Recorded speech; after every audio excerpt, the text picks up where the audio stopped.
이제 하나님 말씀 함께 봉독하겠습니다. 요한계시록 2장 18절에서 25절, 오늘도 다 같이 일어나셔서 말씀 한 절씩 교독하시겠습니다. 제가 먼저 읽겠습니다. 두아디라 교회의 사자에게 편지하라. 그 눈이 불꽃 같고 그 발이 빛난 주석과 같은 하나님의 아들이 이르시되, 내가 내 사업과 사랑과 믿음과 섬김과 인내를 아노니 내 나중 행위가 처음 것보다 많도다. 그러나 내게 책망할 일이 있노라. 자칭 선지자라 하는 여자 이세벨을 내가 용납함이니 그가 내 종들을 가르쳐 깨어 행음하게 하고 우상의 제물을 먹게 하는도다. 또 내가 그에게 회개할 기회를 주었을 때 자기의 음행을 회개하고자 하지 아니하는도다.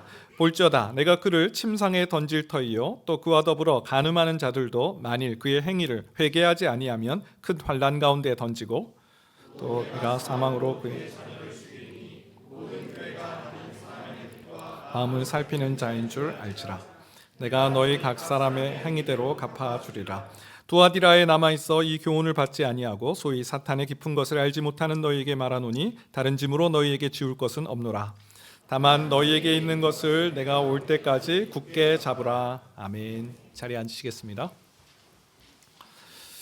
네, 오늘 말씀은 소아시아 7교회 중에 네 번째 교회 두아디라 교회에 주신 말씀입니다. 두아디라 교회입니다. 발음이 좀 어렵습니다. 두아디라 교회에게 주신 말씀. 먼저 두아디라 교회는 어떤 교회일까? 이 본문을 보면서 이 교회는 열심히 특심인 교회구나라는 그런 생각을 하게 됐습니다. 굉장히 열심히 있는 교회예요. 19절 말씀 한번 볼까요? 내가 내 사업과 사랑과 믿음과 섬김과 인내를 아노니 내 나중 행위가 처음 것보다 많도다. 예수님께서 두아디라 교회에 무엇을 아시냐? 5가지를 아신다. 내가 그거 인정한다. 너희가 이러한 삶을 살아가고 있는 거 내가 알고 있다라고 말씀하세요. 첫 번째는 너의 사업을 안다. 사업은 비즈니스가 아닙니다. 여기서 나오는 사업은 세번역 성경에서는 행위를 안다라고 번역되어 있습니다. 너의 섬김, 너의 수고, 너의 애씀, 그것 알고 있다. 선한 사업을 위해 애쓰는 것 알고 있다. 또 너의 사랑을 알고 있다. 여러분, 에베소 교회 지난번에 봤을 때 에베소 교회는 게으르지 않은 부지런한 교회죠. 근데 뭘 잃어버렸어요? 처음 사랑을 잃어버렸어요. 주님께서 촛대를 옮기신다라고 말씀하셨어요. 일은 열심히 하지만 사랑을 잃어버린 교회 에베소 교회였잖아요. 그런데 두아디라 교회를 보니까 일도 열심히 하고 주님을 위한 선함 사업도 열심히 하고 사랑도 넘치는 교회. 아주 훌륭한 교회죠. 또 섬김과 인내와 믿음을 안다. 이 두아디라 지역은 무역업이 활성화됐던 지역이라고 해요. 사도행전 16장을 보게 되면 자색 옥감 잠수 루디아라는 사람이 나오죠. 바울이 마게도냐 환상을 보고 첫 성 빌립보 도성에 가서 복음을 전했을 때 첫 회심자가 루디아인데, 루디아가 바로 두아디라 출신이라는 설명이 나옵니다. 염색업이 아주 활성화되어 있는 지역이에요.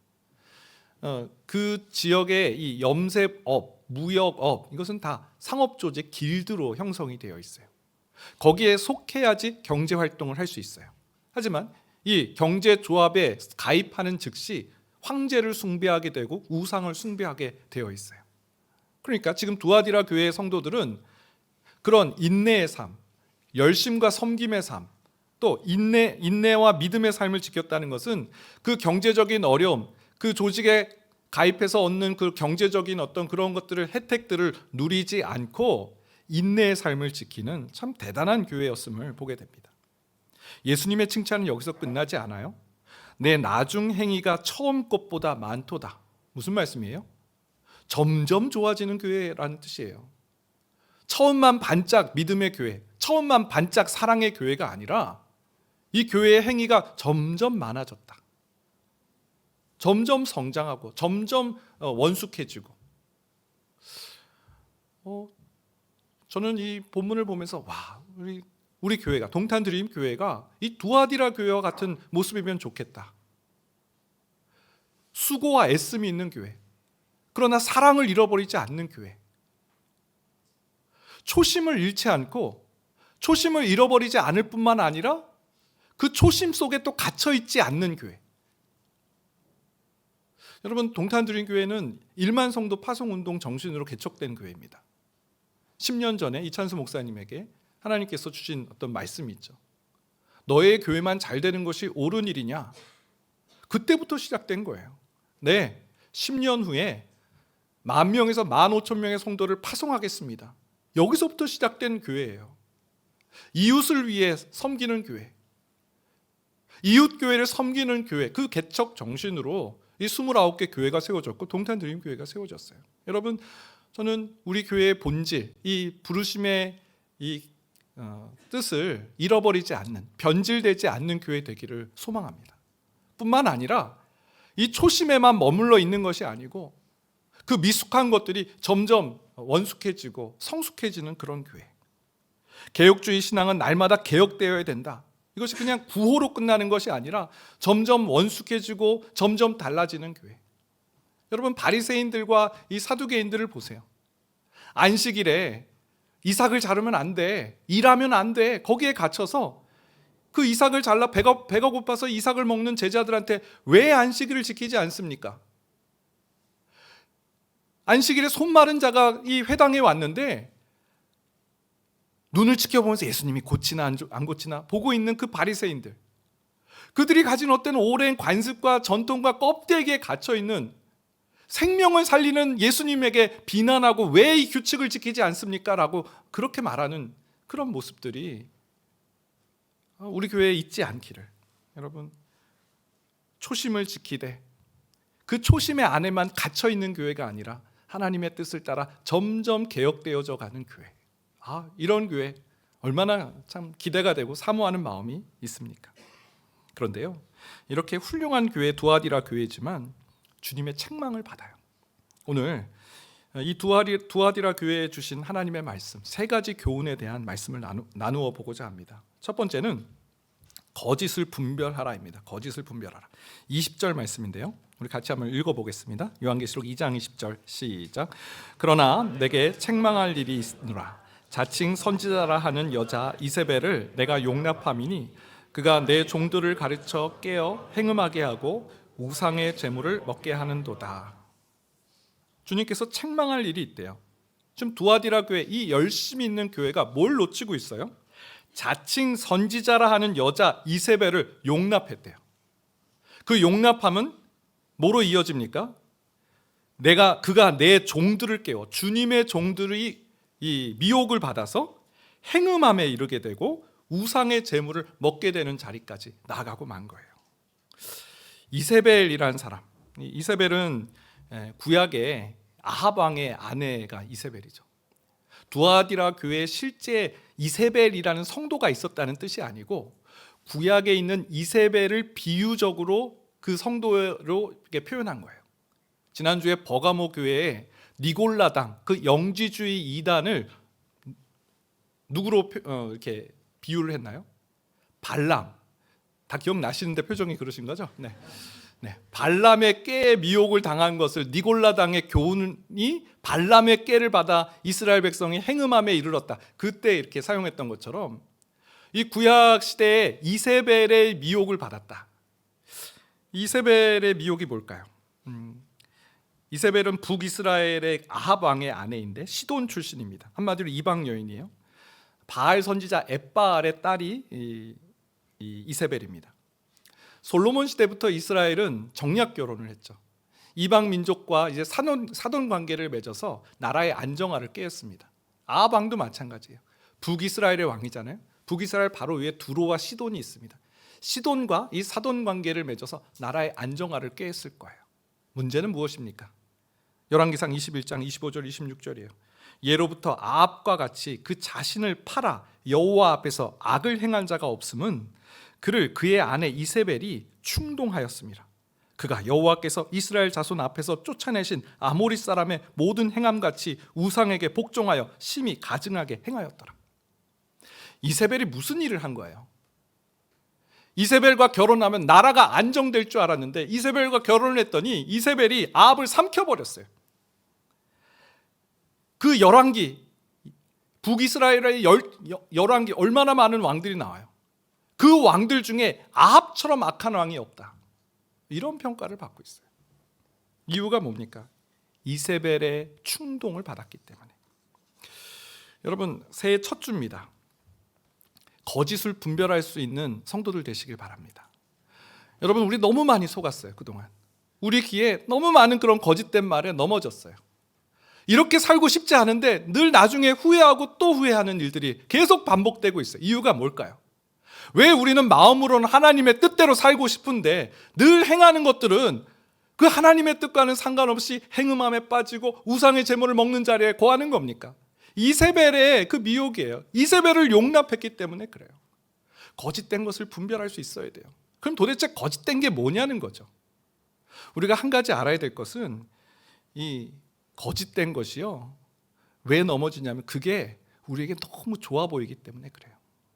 여러분, 이단이라는 말이 한자어로 다를 이의 끝 단이잖아요. 뭐가 다르다는 거예요? 끝이 다르다는 거예요. 그래서 우리가 이걸 가지고 분별할 수 있어요. 여러분, 자칭 선지자 이세벨이에요. 선지자라고 자기를 과시하는 사람이에요. 내가 하나님께 이런 계시를 받았어, 내가 하나님께 이런 음성을 들었어 하면서 막 이게 하나님의 뜻이라고 막 얘기를 해요. 두아디라 성도들은 그 말에 다 휩쓸렸어요. 결과가 뭐예요? 자신의 정욕을 추구하는 거예요.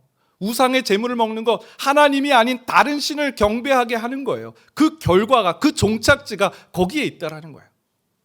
다시 말해서 내 귀에 들려오는 어떤 소리가, 내 마음속에 들려오는 어떤 음성이, 또 누군가가 나한테 하는 말이 그 종착지가 어디냐를 우리가 알면 누구의 말인지를 분별할 수 있다는 거예요. 마태복음 4장 2절 3절 한번 볼까요?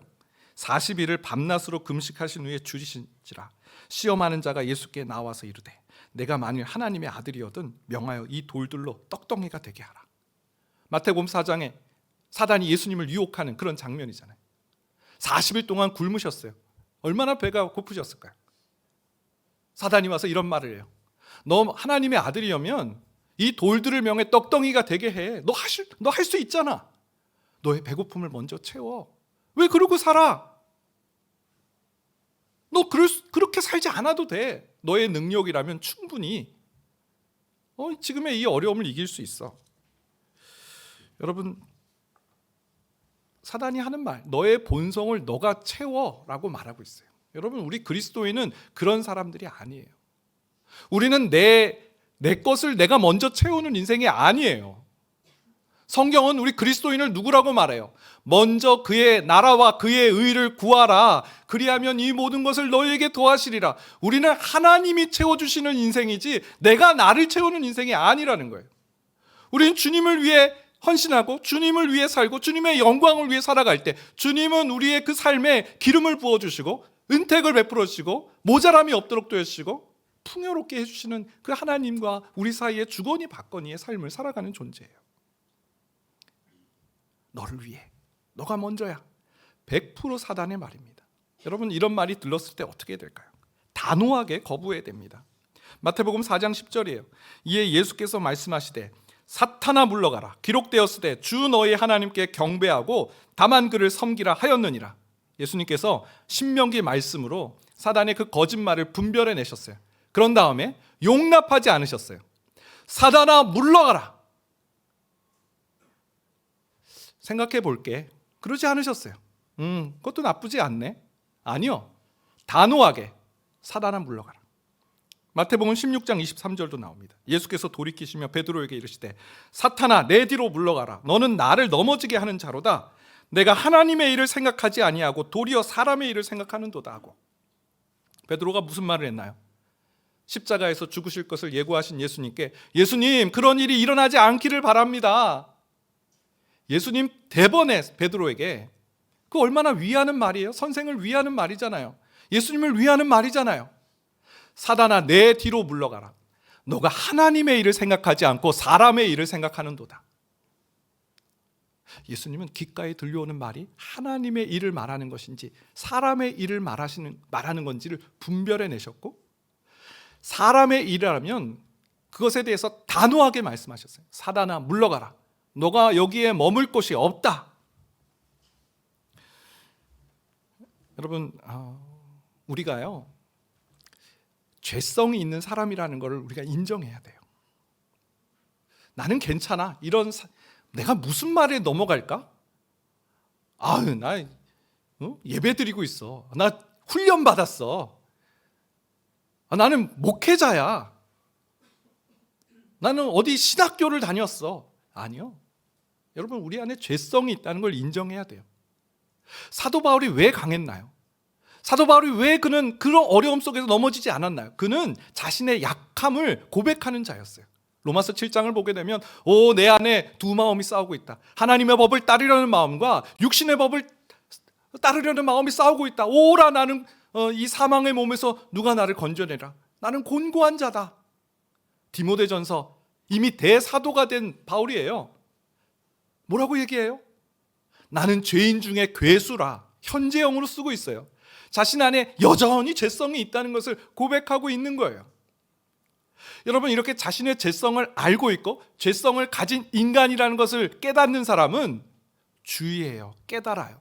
경각심을 가져요. 내 귀에 들려오는 어떤 말이 무슨 말인지 주의하는 그런 분별력이 있는 거예요. 사랑하는 여러분, 오래 치지 맙시다. 사단의 거짓말을 분별해내고 용납하지 않는 우리 모든 성도들 되시길 축원드립니다. 두 번째는 위험한 피곤을 조심하라예요. 위험한 피곤을 조심하라.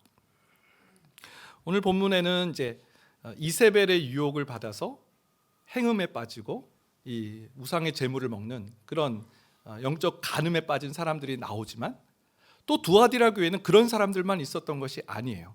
믿음을 끝까지 지켜낸 그런 믿음의 사람들이 있어요. 요한계시록 2장 24절인데요. 두아디라에 남아 있어 이 교훈을 받지 아니하고, 이 교훈은 이세벨의 교훈을 말합니다. 이세벨의 교훈을 따르지 않고 소위 사탄의 깊은 것을 알지 못하는, 사탄의 깊은 것이 뭡니까? 이세벨의 미혹을 받아서 행음에 빠지고 우상의 제물에 빠져 있는 것, 그 사탄의 깊은 것을 알지 못하는 너희에게 말하노니, 그것과 상관없이 그것에 빠지지 않은 그런 두아디라 교회 교인들이 있었다는 거죠.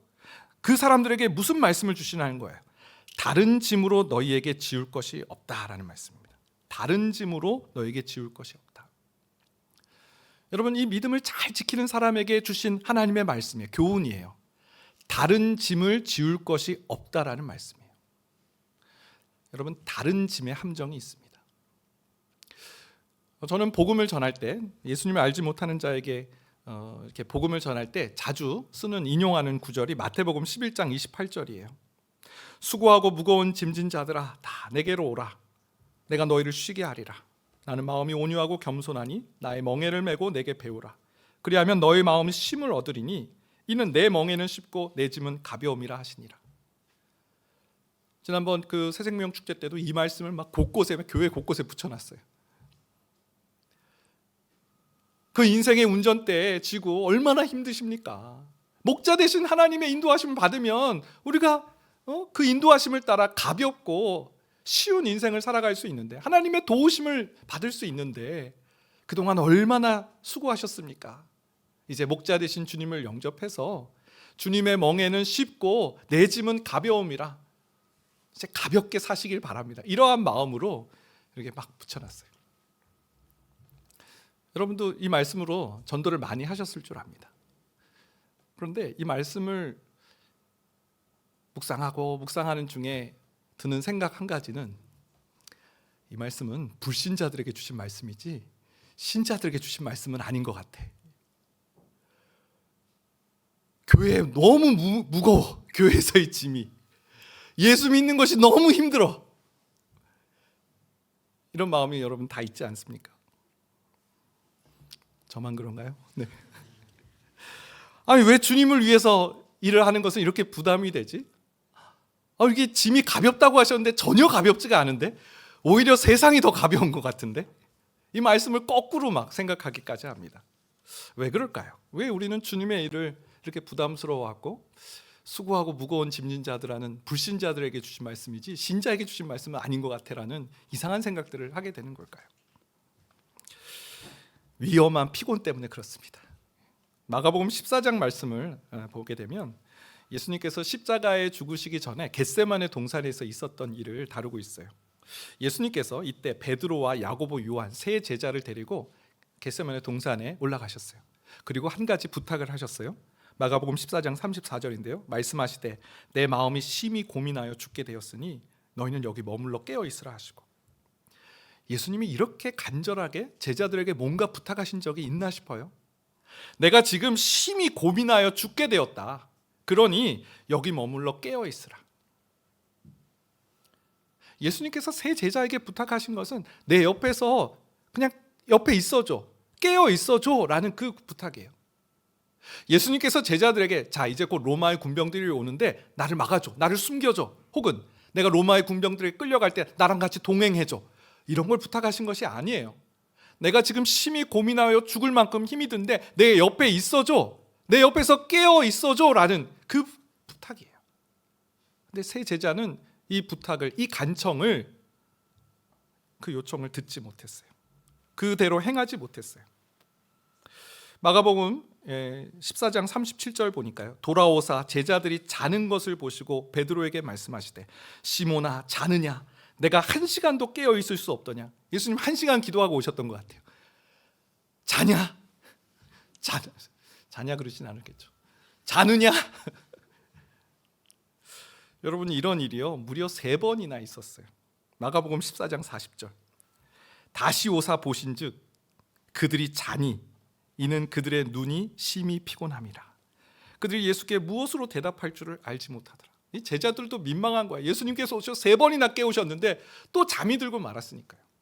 근데 성경은요, 왜 이렇게 제자들이 잠들었는지에 대한 설명을 하는데 그들의 눈이 심히 피곤함이라 해요.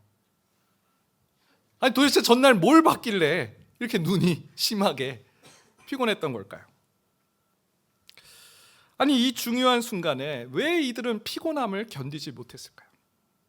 여러분, 이 말씀의 배경은 그 예수님이 십자가에 달려 돌아가시기 한 주 전에 있었던 일입니다. 겟세마네 동산은 그 금요일에 예수님이 십자가에 달려 돌아가셨는데 그 전날 목요일 저녁, 목요일 밤에 있었던 일이에요. 그러면 그 월요일, 화요일, 수요일, 목요일은 도대체 무슨 일이 있었나요? 월요일에 예수님께서 예루살렘 성에 입성하셨어요. 여러분, 그날에 있었던 일 우리 잘 알죠? 호산나 다윗의 자손이여. 사람들이 종려나무 가지 흔들면서 예수님의 입성을 환영하고 반겼어요. 사람들은 이때 예수님이 정치적 지도자, 메시아라고 생각했어요. 로마의 압제로부터 구원할 이스라엘의 구원자라고 생각했어요. 다시 말해서 대통령으로 생각한 거예요. 여러분, 그 대통령의 참모들을 한번 생각해 보세요. 지금도 막 선거를 앞두고 이 참모진들이 막 자신의 어떤 후보자를 띄우려고 하잖아요. 그런데 어느 도시에 갔는데 사람들이 막 열광하는 거예요. 막 예수님, 예수님 막 소리를 치는 거예요. 그럼 그 옆에 있는 참모진들은 기분이 어떨까요? 뭐 어마어마하게 업이 되겠죠. 와, 드디어 우리 예수님이 정말로 왕이 되시나 보다, 이스라엘의 왕이 되시는구나 하면서 얼마나 기뻤겠어요. 또 이 마가복음 13장 1절에 보면요, 세번역 성경을 보면 이런 구절이 나옵니다. 예수께서 성전을 떠나가실 때 제자들 가운데서 한 사람이 예수께 말하였다. 선생님 보십시오. 얼마나 굉장한 돌입니까? 얼마나 굉장한 건물들입니까? 헤롯 성전이에요. 헤롯 성전은 이 헤롯 대왕이 유대인들의 환심을 살려고 성전을 아주 으리으리하게 만들었어요. 예수님의 제자 중에 한 명이 예수님을 거길 데려간 거예요. 예수님 그 예루살렘 성에 입성해서 성전 앞을 지나가면서 예수님 이거 한번 보세요. 얼마나 굉장한 건물입니까? 얼마나 놀라운 돌들입니까? 예루살렘 성에 왔더니 사람들이 예수님을 환호해요. 제자들은 그것에 마음이 들떠 있어요. 뿐만 아니라 예루살렘에는 볼거리가 얼마나 많은지 몰라요.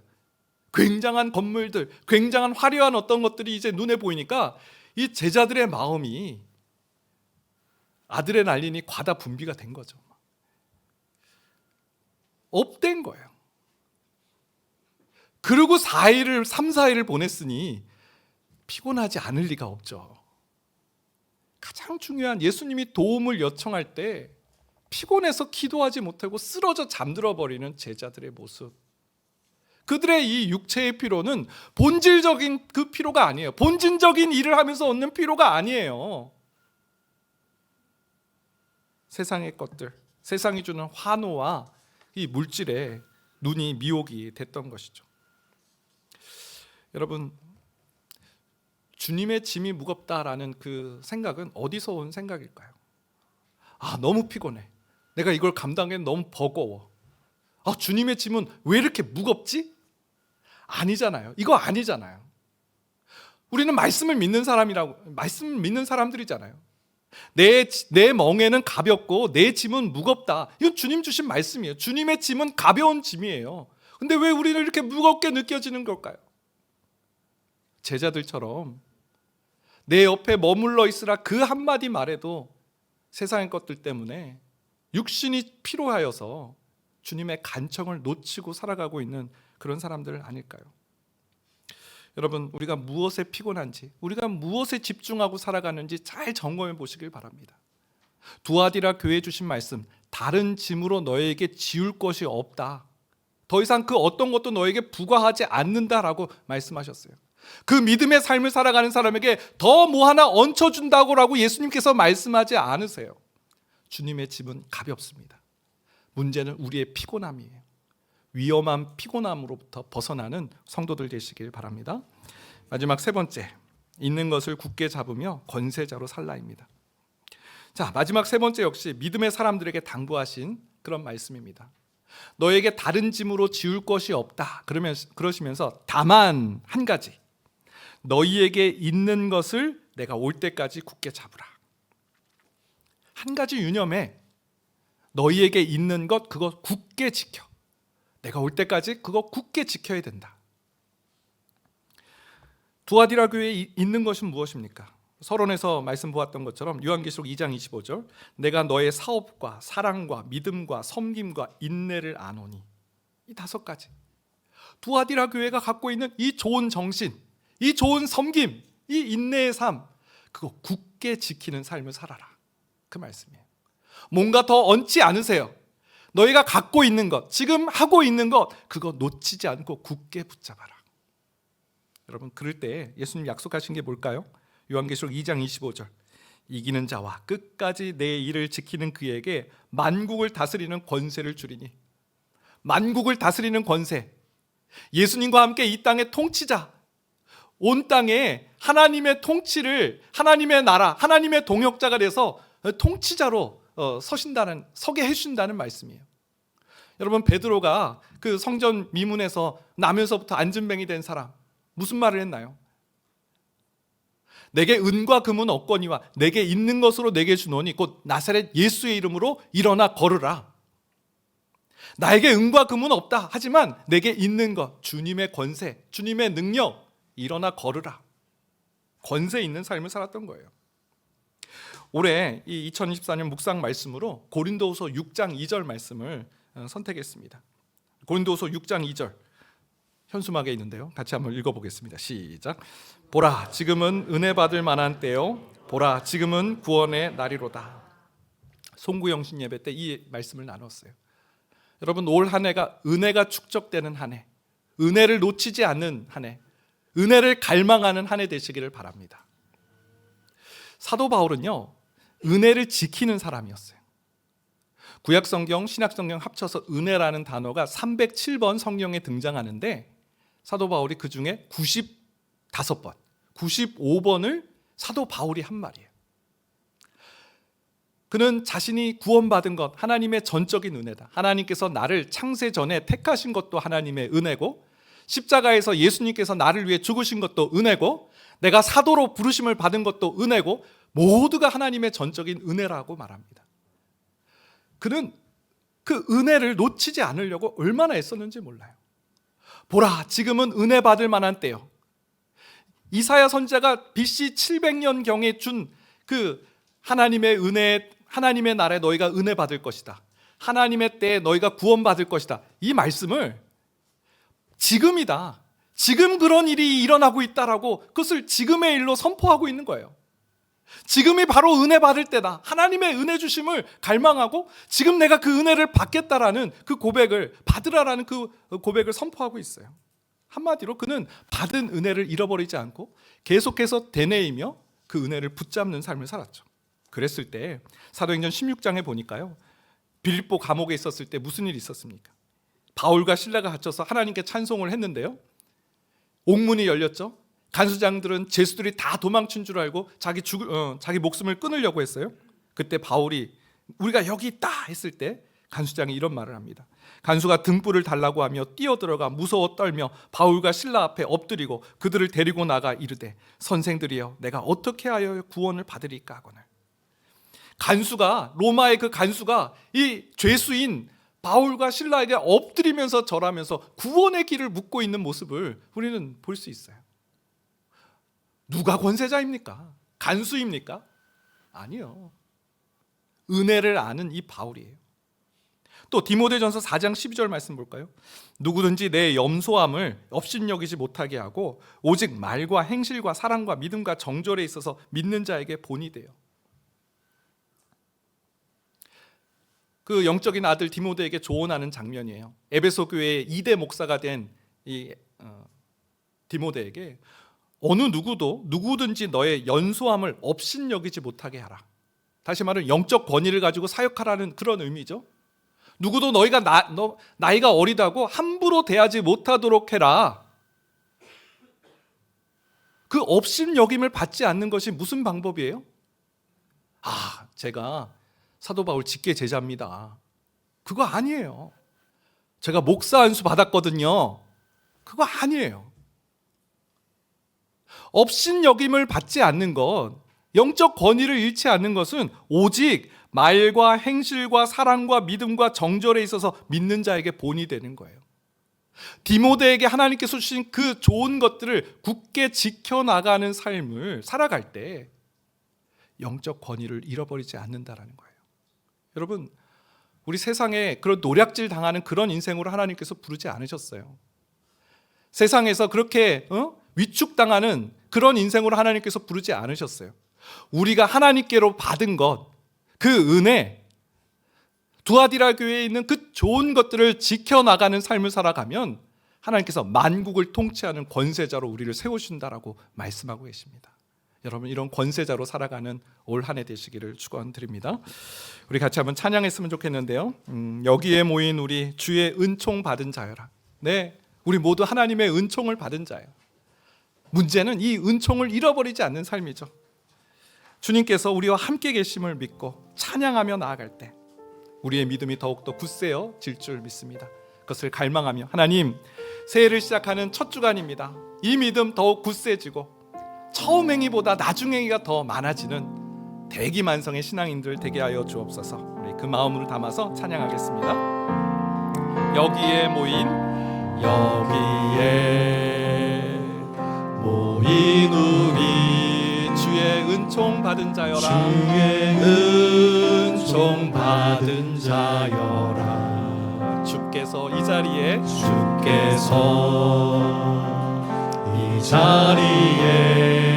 함께 계심을 아노라. 언제나 주님만을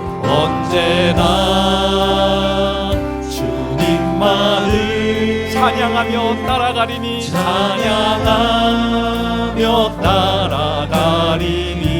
시험을 당할 때도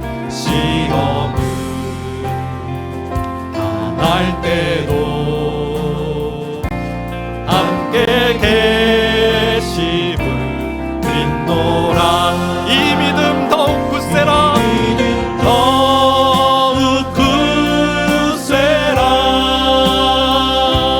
주가 지켜주신다.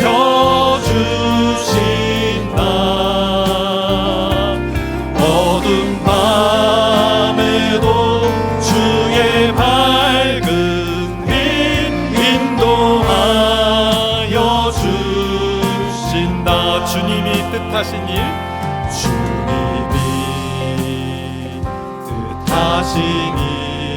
헤아리기 어렵더라도 언제나 주 뜻 안에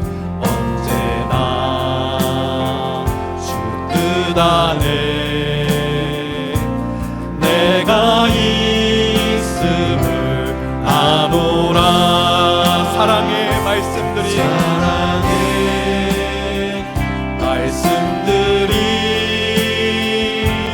나를 더욱 새롭게 하니. 때로는 넘어져도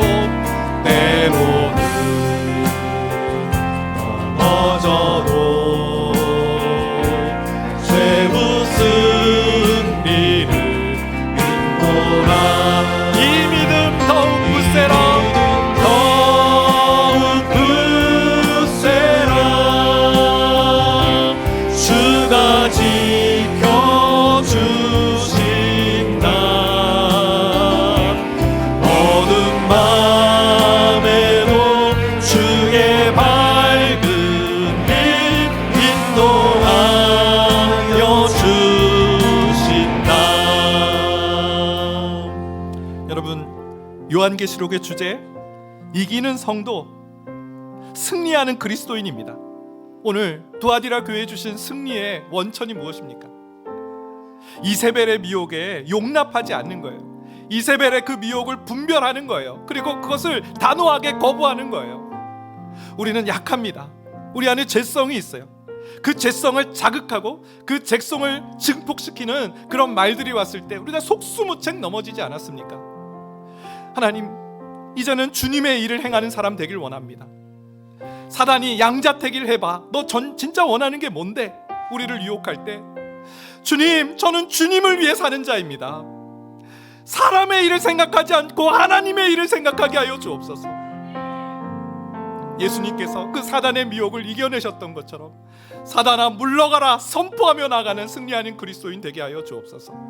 주님, 주님의 일을 행하고 이 믿음을 지켜 나가는 자에게도 함정이 있음을 보게 하심을 감사합니다. 주님의 일은 힘들어. 주님의 일을 하다 보면 골치 아픈 일이 너무 많아. 편하게 신앙생활 하자. 예수님께서는 내 멍에는 쉽고 내 짐은 가볍다라고 말씀하셨는데, 하나님, 우리는 그걸 믿지 않습니다. 왜 그럴까요? 위험한 피곤함에 빠져서 온통 본질적인 것이 아닌 것에 우리의 몸과 우리의 눈이 필요해서 그런 것 아닙니까? 하나님, 주님께서 부탁하시는 그 가벼운 것 하나 못 지키는 그런 자리에 거하지 않게 하여 주옵소서. 주님 원하시는 일이라면, 네 주님, 내가 여기 있습니다, 나를 사용하여 주옵소서. 하나님, 선포하며 나아갈 수 있도록 도와주옵소서. 그리하여 종국에 주님께서 주신 그 은혜, 믿음 굳건하게 지켜나감을 통하여서 주님, 권세 있는 자로서 만국을 통치하는 주님과 함께 동역자로 살아가는 믿음의 삶을 살아가게 하여 주옵소서. 주여 한번 해주시고 기도하며 나가겠습니다. 주여,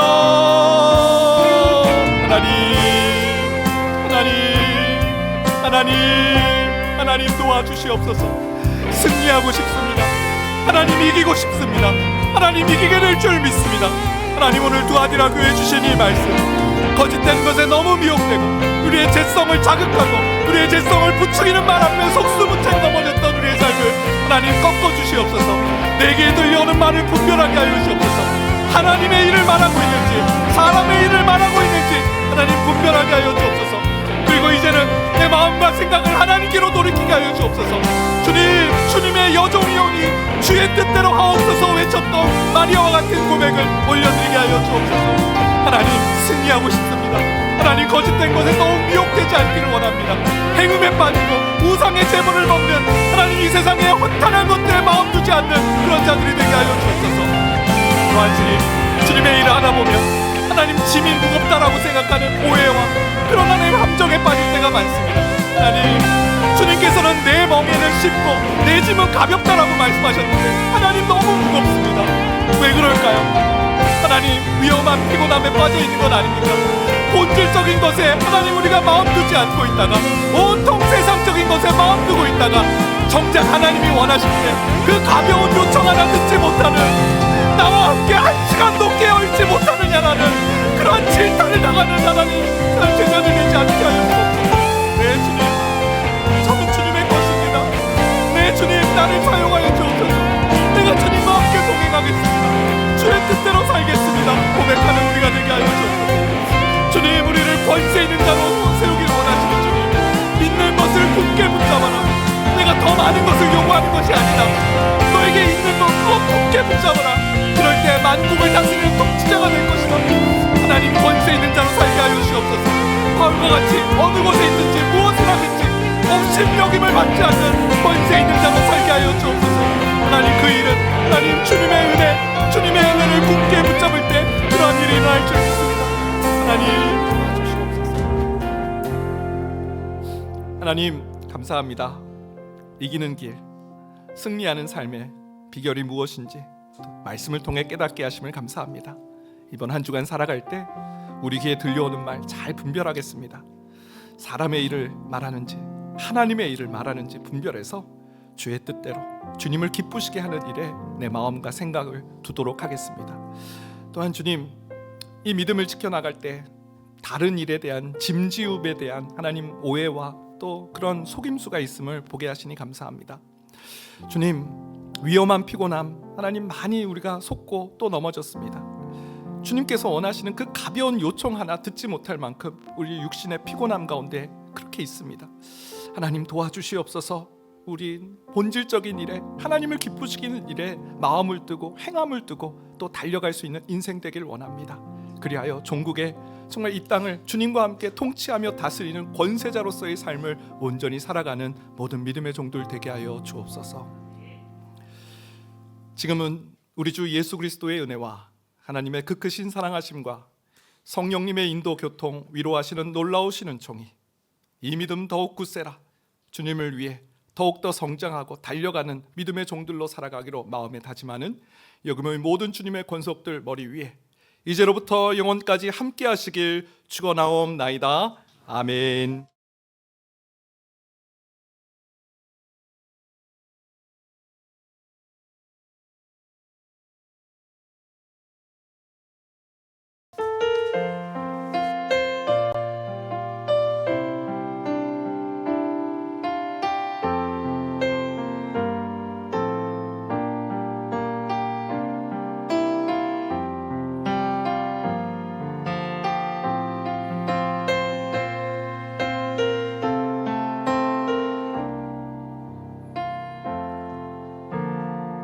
모든 예배를 마쳤습니다. 한 주간 동안도 주님과 동행하며 승리한 삶 사시기를 주님의 이름으로 축복합니다.